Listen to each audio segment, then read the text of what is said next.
She was already shaking when she saw the rope. Not from fear, but from anger. The horse was tied so tight to the tree that it couldn't even lower its head properly. Its body was covered in ice, its breath coming out in weak white smoke. -71. The kind of cold where even tears freeze. She rushed forward without thinking, her boots slipping on the snow, hands burning as she tried to untie the knot. The horse didn't move, just looked at her with dull eyes, like it had already accepted death. Behind her, a voice cut through the silence. "You shouldn't touch that." She turned slowly. A woman stood near a black SUV, perfectly warm, perfectly clean. No snow on her coat. No worry on her face. Just a fake smile. "That horse is abandoned," she said. The woman laughed. "No, it's not. It's restricted. The land is private. And so is the animal." She stared at her. "It's freezing to death." The woman shrugged. "Rules are rules." Then she pulled out her phone and said loudly, like she wanted someone to hear, "Hello? Yes, I need animal control and police. There's a woman stealing property." Stealing. The word hit harder than the cold. The horse tried to shift its legs, failed, and almost fell. A weak sound escaped its throat. The woman in the SUV rolled her eyes. "Don't get emotional. People like you always think you're heroes." She stayed quiet, because something about this felt wrong. The road was empty. No houses, no signs, just forest and ice. "You left it here to die," she said. The woman smiled wider. "Prove it." 2 minutes later, headlights appeared through the snowstorm. Not one car, 3, all black. No logos, no sirens. The first man stepped out and said, "Ma'am, we got a report of theft." She looked at the woman. "You called fake cops?" The woman leaned on her car like she owned the world. "I didn't call fake anything. You're the criminal here." The man reached for the rope around the horse. "Step away." She didn't. "This horse is dying." He looked at her coldly. "So are you, if you don't listen." That's when her phone vibrated in her pocket. One message? From a number saved years ago and never used. "Don't panic. I see everything. Keep talking." She looked up slowly, and for the first time noticed the tiny red light blinking on the tree. A hidden camera. "Watching everything," she whispered. "You really chose the wrong person today." The man took one step closer, his boots making a sharp sound on the frozen ground. The horse flinched, its legs shaking so badly that the rope tightened even more around the tree. She moved in front of it without thinking, spreading her arms like that could stop anything. "You're blocking official work," he said. "Official for who?" she replied. Her voice was calm, but her heart was racing. "There's no badge, no name, no number on your cars." The woman by the SUV sighed like she was bored. "Why do poor people always ask stupid questions?" "You don't need details. You just need to leave." "Poor people." That word stayed in the air longer than the cold. The second man came around the side of the car, slowly, like he was enjoying this. He held something in his hand. "Not a gun, not yet. Just a black device." "Ma'am," he said softly, "last warning." She looked down at the horse. Its eyes were half closed now. Ice had formed around its nose. Another few minutes and it would be over. Her phone vibrated again. "They're not police. They're contractors, linked to land seizures. Stall for 90 seconds, she swallowed. "So this is about land?" The woman laughed. "It's always about land. You just don't know when you're standing on something valuable." "Then why tie a horse here?" The woman's smile faded for half a second. Just half. "Because people like you can't ignore suffering. It's useful." The first man grabbed the rope again. This time she slapped his hand away. Hard. "Don't touch it." His eyes changed. The fake calm dropped. "You just assaulted an officer." "No," she said. "I touched a criminal." That's when the second man raised the device. A sharp electric sound filled the air, the kind that makes your muscles lock. Before he could press it, a loud engine roared behind them. Not a car. A heavy truck smashed through the snowstorm and stopped sideways across the road, blocking everything. Doors flew open. 4 people jumped out, all wearing thick coats, all moving fast. One of them shouted, "Hands where we can see them!" The woman near the SUV stepped back. "Who are you people?" The man in front held up a badge. A real one, silver, clear. "Federal Wildlife Division. You're on protected territory. This animal is registered under emergency rescue protocol." The fake cops froze. The woman's face went pale. "That's impossible." This land was sold last year. The man smiled slightly. No, it was frozen. Just like this horse. One of the new people ran straight to the rope and started cutting it. She helped, her hands numb but moving fast. The horse collapsed completely this time, but they held it up, wrapping it in thick thermal sheets. The first fake officer tried to step back slowly. "Stop," the badge man said. He didn't. The truck behind them started recording. Everything. Cameras, drones rising from the roof, red lights blinking everywhere. The woman screamed, "You can't record me!" The badge man replied calmly, "You're already viral." She turned to the girl, her eyes full of rage now. "You think you won? You don't even know who you're dealing with." The girl finally smiled. "That's funny," she said, "because I was about to say the same thing."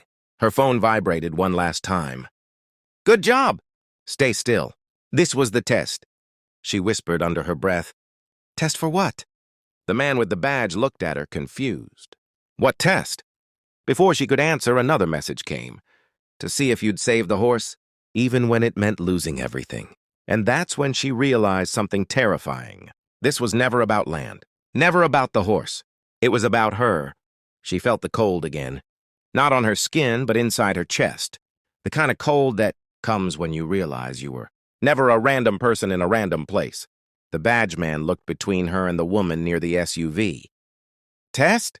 What test?" Before she could speak, the woman suddenly started laughing. Real laughter this time. Loud, sharp, almost crazy. "You still don't get it?" she said, clapping slowly. "Of course you don't. People like you never do until it's too late." The fake officers began backing away, but the federal team blocked them. One of the drones hovered closer to the woman's face, its camera blinking. "You staged all this?" the badge man asked her. She smiled. "Staged? No. Designed." The horse let out a weak sound under the thermal sheets. Still alive, barely. The woman walked a few steps closer, ignoring the guns now pointed at her. "That horse was insured. The land is insured. Even the fake cops were insured. Everyone here was replaceable." She pointed at the girl. "Except her." Silence hit the group. "What are you talking about?" the badge man said. The woman turned to him. "She's not just some woman walking through Siberia. She's been tracked for 6 months. Psychological profile, behavior tests, stress limits, moral response." The girl felt her legs weaken. "You're lying." The woman shook her head. "You stopped to help a dying animal in -71. You stood between armed men and something you didn't own. You didn't run. You didn't beg. You didn't film. That puts you in the top 1% of candidates." "Candidates for what?" she whispered. The woman's smile slowly faded. "For people who still act human when power is watching." The badge man lowered his gun slightly. "This is some sick game. You're under arrest." The woman didn't resist. She didn't care. "Arrest me," she said. "It won't stop what's already started." 2 of the federal agents grabbed her arms. As they pulled her away, she leaned close to the girl and whispered, "You think you passed because you saved the horse. You passed because you didn't ask what you'd get in return." The word stayed. The girl's phone vibrated again. "Extraction team inbound." Location compromised. She looked around. "What extraction?" The badge man frowned. "No extraction is scheduled." A deep rumble came from the sky. Not thunder. Helicopters.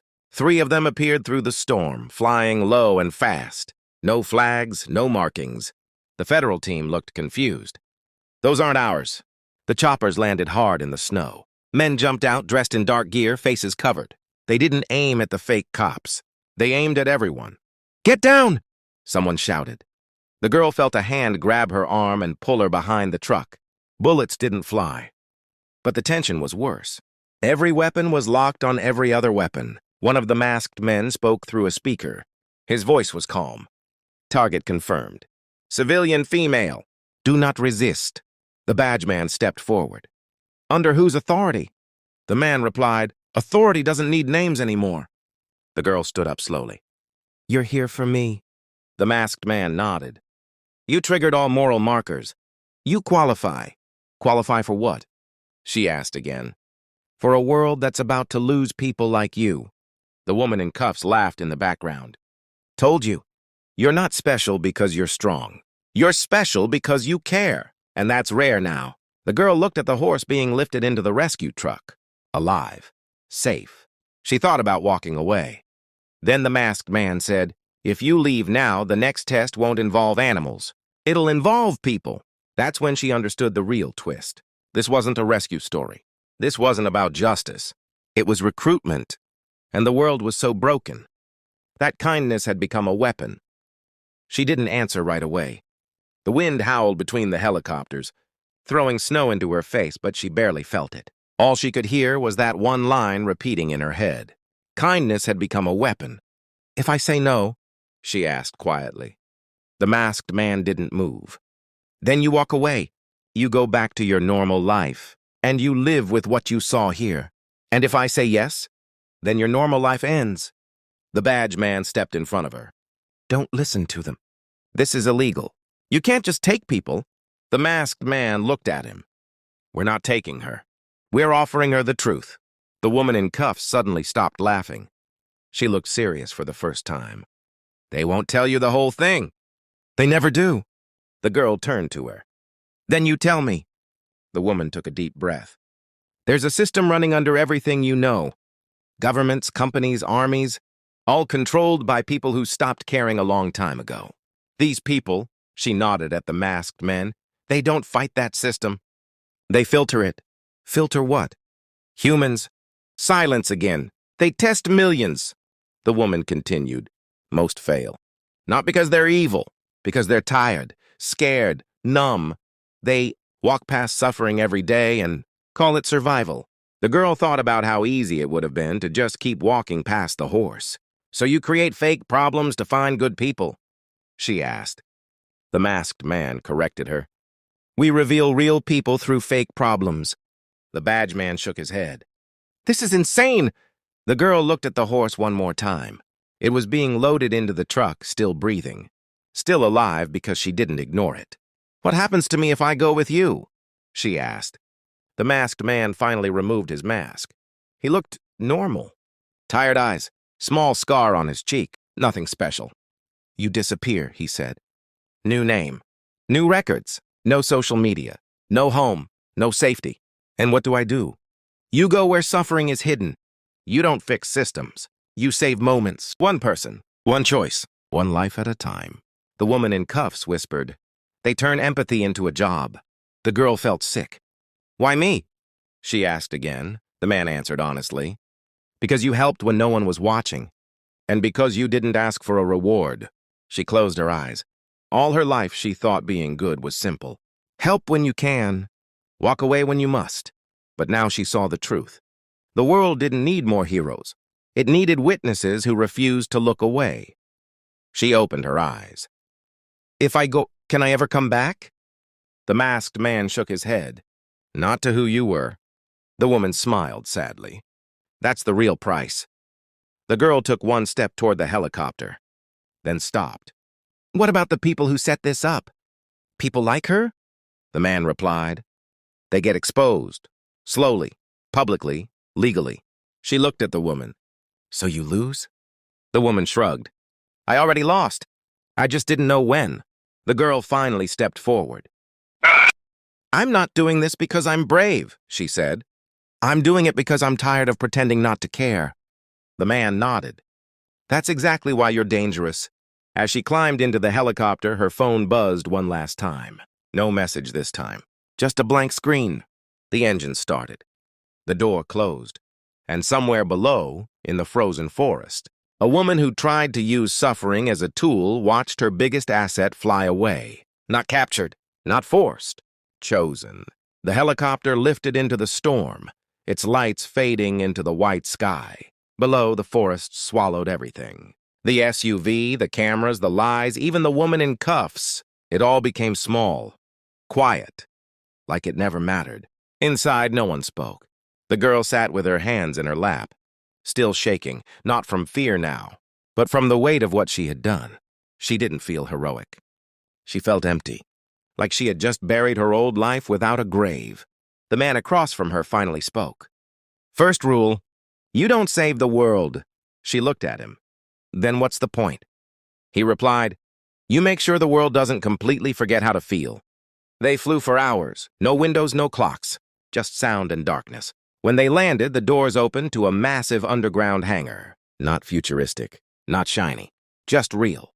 Concrete, worn, full of people who looked tired but alive. A woman walked up to her and handed her a jacket. No logo, no name. "Welcome," she said simply. "This is where people come when they stop lying to themselves." The girl hesitated. "Do you ever regret it?" The woman thought for a moment. "Every day." Then she added, "But I regret ignoring suffering even more." On a screen behind them, dozens of live feeds appeared. Different places, different faces. A child crying alone in a hospital hallway. An old man being pushed out of his home. A refugee family stopped at a border. The girl felt her chest tighten. The man from the helicopter stood beside her. "You won't be able to save them all." She whispered, "I know, but you'll save enough to make the ones in power uncomfortable." That's when she finally understood the real twist. The world didn't need another revolution. It needed people who quietly refused to become cold. She took the jacket, put it on. And somewhere far away in Siberia, a horse that was supposed to die stood up for the first time in days. Because one person didn't look away. And that was how everything really changed.